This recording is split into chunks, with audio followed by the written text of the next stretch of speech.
राधे राधे सभी को, हरे कृष्णा। तो आज थी राधा अष्टमी और मैं ब्रह्म मुहूर्त में उठ चुकी हूँ, स्नान इत्यादि से निवृत्त हो चुकी हूँ। अब मैं जाऊँगी मंदिर में और सबसे पहले करूँगी मंदिर की साफ़ सफाई, जो कि बहुत ज़रूरी है।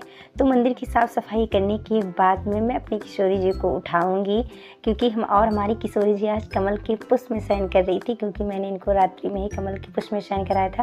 क्योंकि मैंने इससे किसी कथा में सुना था कि किशोरी जी हमारे कमल से प्रकट हुई हैं, तो उनको राधाष्टमी के दिन पहले रात्रि को कमल के पुष्प में ही शयन कराना चाहिए। तो मैंने उनको कमल के पुष्प में ही शयन कराया था।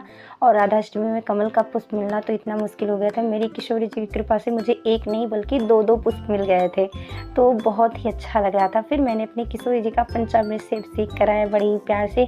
अब मैं इनको रेडी कर दिया था। बहुत ही प्यारी लग रही थी मेरी किशोरी जी, क्या ही बोलूँ, इतनी प्यारी लग रही थी। और लास्ट में मैंने इनको नेल पॉलिश लगाई थी, बहुत ही प्यारी लग रही थी। और ये चंद्रिका मैंने बनाई थी, मैंने इनको चंद्रिका पहनाई, बहुत ही प्यारी लग रही थी मेरी किशोरी जी, बहुत ही प्यारी। लास्ट में इत्र सेवा करने के बाद में उनको दर्पण दिखाया, और सभी को दर्पण दिखाने के बाद इनकी बलैया ली, क्योंकि इनको नज़र न लग जाए, तो ये करना बहुत ही ज़रूरी होता है। फिर मैंने अपनी किशोरी जी को कमल का पुष्प अर्पित किया और हमारी किशोरी जी बहुत ही खुश हो गई थी। अब मैं इनको भोग लगा चुकी हूँ और अब करूँगी मैं आरती। उससे पहले पाठ होगा, क्योंकि राधा अष्टमी है, तो राधा जी की राधा कृपा कटाक्ष का पाठ करना तो बहुत ही ज़रूरी है। तो मैंने भी राधा कृपा कटाक्ष का पाठ किया, हालांकि मुझे याद नहीं था, तो मैंने ही फ़ोन में चला के रखा था और उससे मैंने पाठ किया।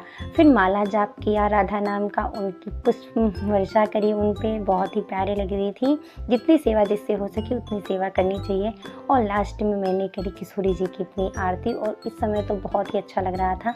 और आरती करी उनकी, किशोरी जी को बहुत ही प्यारी लग रही थी। सभी को राधाष्टमी कहते हैं, कृष्ण जन्माष्टमी से भी बढ़ के होती है, तो सभी को राधाष्टमी खूब अच्छे से सेलिब्रेट करना चाहिए। फिर मैंने भी थोड़ा सा नृत्य किया, क्योंकि किशोरी जी का जन्म है, उत्सव करना तो बनता ही है, तो जितना हो पाया उतना ही मैंने किया, थोड़ा थोड़ा ही। और आज था महारविवार, तो मैंने महारविवार का भी व्रत रखा था, और कल भी मेरा व्रत था, तो मैंने उनकी भी पूजा करी। और ये रहा श्रृंगार दर्शन हमारी किशोरी जी का, बहुत ही प्यारी लग रही थी सभी। और आज का मौसम सुबह से बहुत ही प्यारा लग रहा था, तो मैं पूजा करने गई थी, फिर थोड़ी देर वहाँ टहली भी, क्योंकि मौसम बहुत अच्छा था। और मैं बहुत सुबह सुबह उठ गई थी, और इसमें मेरी तबीयत भी थोड़ी ठीक नहीं है, तो जो चरणामृत था मैंने उसका पान किया।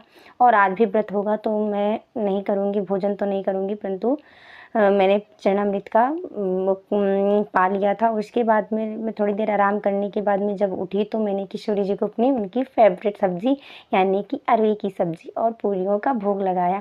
फिर शाम को रविवार के फास्ट में सेवइयों और पूरियों का मतलब खाया जाता है, तो मैंने भी उनको भोग लगाने के बाद